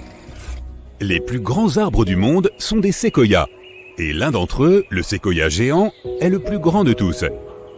Il pousse dans le parc national des séquoias en Californie. Il s'appelle General Sherman et a plus de 2000 ans. Le volume de cet arbre est de 1500 mètres cubes, ce qui correspond à la moitié de la taille d'une piscine olympique. Une maison avec plusieurs chambres, des salles de bain et un salon spacieux pourrait facilement tenir à l'intérieur de l'arbre. Malgré son âge, le General Sherman est loin d'être le plus vieil arbre. Dans le parc, il y a des séquoias qui ont plus de 3000 ans. L'arbre le plus haut du monde pousse également en Californie. Il appartient lui aussi à la famille des séquoias. Il s'appelle Hyperion et sa hauteur atteint 115 mètres. C'est un tiers de la hauteur de la tour Eiffel. Le plus vieil arbre du monde est le pin bristlecone du Grand Bassin. Il a près de 5000 ans. Il poussait déjà à l'époque de l'Égypte ancienne et de la Grèce antique, mais peu de gens ont vu cet arbre. C'est peut-être l'une des raisons pour lesquelles il a survécu jusqu'à ce jour. L'arbre pousse dans des conditions difficiles. Il a été frappé par de forts vents froids pendant des milliers d'années. Toutefois, cela n'a fait que renforcer la durabilité de son bois. De plus, en raison des mauvaises conditions climatiques, l'arbre a grandi très lentement, ce qui a également contribué à sa longévité. Grâce à sa croissance lente et à son bois dense, le pin ne craint plus les insectes, les champignons, la pourriture ou l'érosion. Et l'absence de végétation autour du pin bristlecone le protège des feux de forêt. Son emplacement exact est tenu secret afin que personne ne puisse lui faire du mal. À propos, les arbres sont apparus sur notre planète il y a environ 385 millions d'années. Certains d'entre eux poussent encore en colonies qui se clonent. Cela signifie que pour chaque vieil arbre, un nouveau apparaît avec une structure génétique similaire. De nos jours, il existe des arbres dont les lignées familiales ont commencé à l'époque des dinosaures. Ces arbres ont l'air d'avoir été arrachés du sol, retournés et replantés. Les baobabs comptent parmi les plus beaux arbres de la partie centrale de l'Afrique australe. Leurs branches poussent d'une manière inhabituelle car elles sont bien trop fines pour la large circonférence de l'arbre. Les troncs de ces arbres ressemblent à des éponges. Ils se dilatent et absorbent l'humidité pendant la saison des pluies. Les éléphants consomment cette humidité en cas de sécheresse. Ils arrachent des parties de l'arbre pour étancher leur soif. La nuit, les fleurs fleurissent sur les baobabs. Elles sentent le lait tourner et attirent les chauves-souris. Cet arbre ressemble à une bouteille. Pas étonnant qu'on l'appelle l'arbre-bouteille. Il pousse en Namibie et attire de nombreux touristes. Mais ne t'approche pas trop de lui car c'est l'un des arbres les plus dangereux de la planète. Un jus laiteux coule à l'intérieur du tronc. Il est hautement toxique pour le corps humain. Le bon côté des choses, c'est que ces arbres ont de belles feuilles roses et blanches avec un cœur rouge. Il y a un arbre qui pousse dans l'ouest de l'Australie et qui servait autrefois de prison. Oui, une cellule pour les criminels a longtemps existé à l'intérieur du Boab Prison Tree. Les gens y étaient généralement gardés temporairement, juste pour une nuit. Après cela, ils étaient emmenés vers leur destination finale. La prison a été construite il y a plus de 1500 ans et a été parfaitement conservée jusqu'à ce jour. Les touristes qui visitent cet endroit peuvent jeter un coup d'œil à l'intérieur. L'un des arbres les plus étonnants du monde est appelé l'arbre de vie. Il pousse dans le désert de Bahreïn. L'arbre se tient au sommet de cette colline de sable depuis plus de 400 ans, entouré de kilomètres de sable. À cet endroit, il fait extrêmement chaud et il n'y a pas d'humidité. Mais malgré cela, l'arbre a des feuilles vertes et il continue à grandir. Jusqu'à présent, les scientifiques n'ont pas encore compris comment l'arbre obtient l'humidité et les nutriments dont il a besoin. Tout autour, il n'y a que des endroits avec des dépôts de pétrole. Les habitants de la région pensent que l'arbre est sacré. Après tout, il démontre la magie de la vie et le pouvoir de la nature. Certains scientifiques sont sûrs que tout est dans les racines. Elles sont si profondes qu'elles peuvent atteindre des sources d'eau souterraines. Bienvenue chers invités et bienvenue au Simp Aquarium. Ici, vous allez pouvoir admirer les créatures marines et océaniques les plus dangereuses qui soient. Mais ne vous laissez pas induire en erreur par ce que j'ai dit. Il est fort possible que vous croisiez l'une de ces créatures sous-marines lors d'une banale promenade à la plage. Alors, regardez-les attentivement dès maintenant et vous pourriez bien éviter le pire. Est-ce un poisson ou un vieux caillou? Ce que tu observes est communément appelé le poisson-pierre, ou encore cynancée pour les intimes. Si tu aimes la plongée et l'observation des fonds marins, tu en as peut-être déjà croisé un sans même t'en apercevoir. Son apparence fait qu'il est presque impossible de le distinguer de n'importe quelle autre pierre, en raison de sa coloration grise et de son aspect tacheté. Surtout si tes lunettes de plongée sont un peu embuées.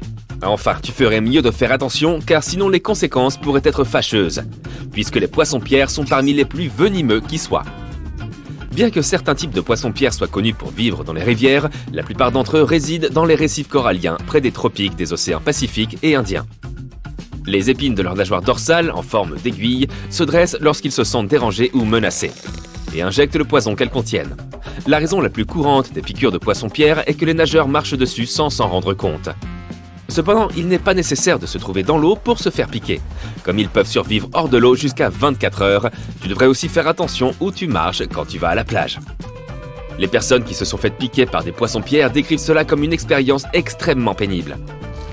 Ce venin peut entraîner des infections, et dans certains cas, il est connu pour avoir résulté en un état de choc, voire une paralysie. Cela peut sembler surprenant, mais en dépit de sa mauvaise réputation, le poisson-pierre est tout à fait comestible, s'il est préparé correctement. Lorsque le poisson est cuit, son venin se décompose. Et si ses nageoires dorsales, qui sont la principale source de son venin, sont retirées, le poisson-pierre cru peut aussi être servi en sashimi. Cette créature peut sembler sortie d'un film de science-fiction, mais elle est bien réelle. Dis bonjour à la pieuvre à anneaux bleus. Ne te laisse pas abuser par sa petite taille, qui peut aller de 12 à 20 cm en comptant les tentacules, car ces petites bêtes sont bourrées de venin, capables d'affecter jusqu'à 26 personnes en quelques minutes. Tout comme les poissons-pierres, les pieuvres à anneaux bleus se trouvent dans les océans Pacifique et Indien, du Japon à l'Australie. Elles vivent généralement dans les récifs coralliens et les zones rocheuses du fond des mers. On peut aussi en trouver dans les mares résiduelles, les herbiers marins et les lits d'algues. Les pieuvres à anneaux bleus ne sont pas agressives par nature.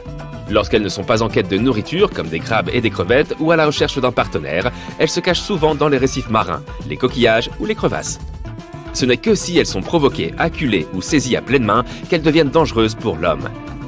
Lorsqu'elles sont menacées, elles prennent une couleur jaune vif et des anneaux bleus iridescents apparaissent sur tout leur corps, en guise d'avertissement à leurs prédateurs potentiels. Leur piqûre passe généralement inaperçue. Tu ne pourrais donc pas te rendre compte que tu as été piqué avant qu'il ne soit trop tard. Le venin d'une pieuvre à anneaux bleus peut provoquer des vertiges, ainsi qu'une perte d'essence et des capacités motrices. Et finalement, la paralysie. Alors, vaut mieux garder tes mains pour toi et reculer en vitesse si tu en vois une. Non, ce n'est pas un bouquet de fleurs, alors n'essaie pas de cueillir et de sentir une de ces choses rosâtres en forme de cube. Ce qui se trouve devant tes yeux est un animal marin appelé l'oursin fleur. Il a peut-être l'air magnifique, mais ne te laisse pas tromper par son apparence. Il a été nommé l'oursin le plus dangereux dans le Guinness Book des records en 2014. Les oursins fleurs habitent les zones tropicales du bassin Indo-Pacifique et vivent généralement dans les récifs coralliens, les rochers, le sable et les herbiers marins à des profondeurs de 0 à 90 mètres. Leur caractéristique la plus remarquable est leur pédicellaire, qui sont des organes défensifs en forme de griffes, que l'on trouve aussi chez les étoiles de mer. Ce qui les différencie de tous les autres oursins est le fait que leurs pédicellaires sont, comme leur nom l'indique, en forme de fleurs. et généralement de couleur blanc rosé à blanc jaunâtre avec un point central violet. Cachés sous ces fleurs, ils disposent également d'épines courtes et émoussées. Bien que de nombreux oursins délivrent leur venin au moyen de ces épines, les oursins-fleurs le font au moyen de leurs pédicellaires ou fleurs. Si elles ne sont pas dérangées, les extrémités de ces fleurs présentent généralement une forme élargie en coupe ronde. Leur surface dispose de minuscules capteurs avec lesquels ils peuvent détecter les dangers. Et lorsqu'elles entrent en contact avec de telles menaces, ces fleurs se referment immédiatement et commencent à injecter leur venin. Ce qui est curieux, c'est que les petites griffes de ces fleurs peuvent parfois se détacher de leurs tiges, s'accrocher au point de contact et continuer à injecter du venin pendant des heures à quiconque les a touchées. On dirait une flaque géante de glace à la framboise fondue, non? Tu aimerais bien, sauf que c'est une méduse à crinière de lion, aussi appelée cyanée capillaire. Elles sont connues pour préférer les eaux froides. C'est pourquoi on les trouve principalement dans les océans Arctique, Atlantique Nord et Pacifique Nord. Mais il est également possible de les apercevoir autour des îles britanniques et dans les eaux scandinaves. La méduse à crinière de lion est l'une des plus grandes espèces connues de méduses. Elles doivent leur nom à leurs longs tentacules, semblables à des cheveux, qui peuvent atteindre une longueur de 3 mètres. Et bien que le diamètre moyen de la cloche d'une méduse à crinière de lion soit d'environ 50 cm, elle peut parfois atteindre un diamètre de plus de 2 mètres. La plus grande méduse à crinière de lion jamais observée a été vue en 1865 au large des côtes du Massachusetts. On a mesuré qu'elle avait des tentacules d'environ 36 mètres de long pour un diamètre de plus de 2 mètres. Pour te donner un ordre de grandeur, elle était plus longue qu'une baleine bleue. Les méduses à crinière de lion chassent en étendant leurs tentacules tout autour, créant ainsi un piège pour attraper leur nourriture. Comme elles disposent d'environ 1200 tentacules urticants, il faudrait un poisson extrêmement chanceux pour espérer leur échapper. La piqûre d'une méduse à crinière de lion ne présente généralement pas un danger mortel, mais il faut tout de même éviter de nager à travers ses tentacules, car cela peut s'avérer très douloureux pour les humains. Et si tu en vois une échouer sur la plage, mieux vaut ne pas la toucher, car elle peut te piquer encore longtemps après avoir été rejetée sur le rivage. Fait amusant, la méduse à crinière de lion apparaît dans l'histoire de Sherlock Holmes, la crinière du lion, en tant que suspecte. Mais ne t'inquiète pas, nous ne donnerons aucun spoiler. Le dernier animal marin que tu observes à présent est un serpent de mer. Et oui, ils sont différents des anguilles. Il existe 69 espèces identifiées de serpents de mer. La plupart d'entre eux se trouvent dans les eaux tropicales et subtropicales des océans Indien et Pacifique.